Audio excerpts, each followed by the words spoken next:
పక్కన ఆ అబ్బాయి నీకు ఎప్పటి నుంచి పరిచయం? ఇంటికి వచ్చేవాడా?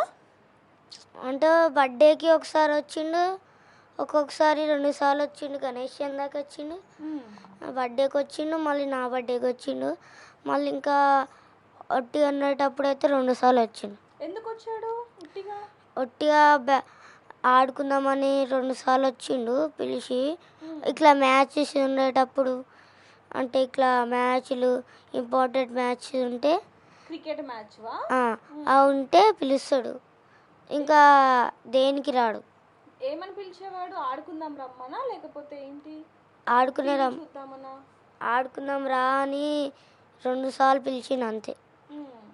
బ్యాట్ కోసం ఎప్పుడు ఏం అడగలేదన్నా నిన్ను? అప్పుడు బ్యాట్ లేకుండే నాకు. నీకు బ్యాట్ ఉందని తెలుసా అతనికి? అది తెలుసు, సండే నుంచి తెలుసు. సండే అంటే రాఖీ పండుగ తర్వాత నుంచి. మరి అక్కకి రాఖీ కట్టినప్పుడు ఏమి ఇచ్చావు అక్కకి గిఫ్ట్? అక్కకి ఏది ఇవ్వలేరు. ఇయ్యలేదా? ఎందుకు? మమ్మీ వాళ్ళు ఏది ఇవ్వలేరు. మమ్మీ ఇవ్వలేదా? ఎందుకు? మమ్మీ ఇవ్వద్దని చెప్పిందా? ఓకే. అంటే ఇప్పుడు అక్క దేవుడి దగ్గరికి వెళ్ళింది కదా, మరి ఇప్పుడు నువ్వు మమ్మీ డాడీకి ధైర్యంగా ఉంటావా? మంచిగా ఆడుకుంటావా అల్లరి చేయకుండా?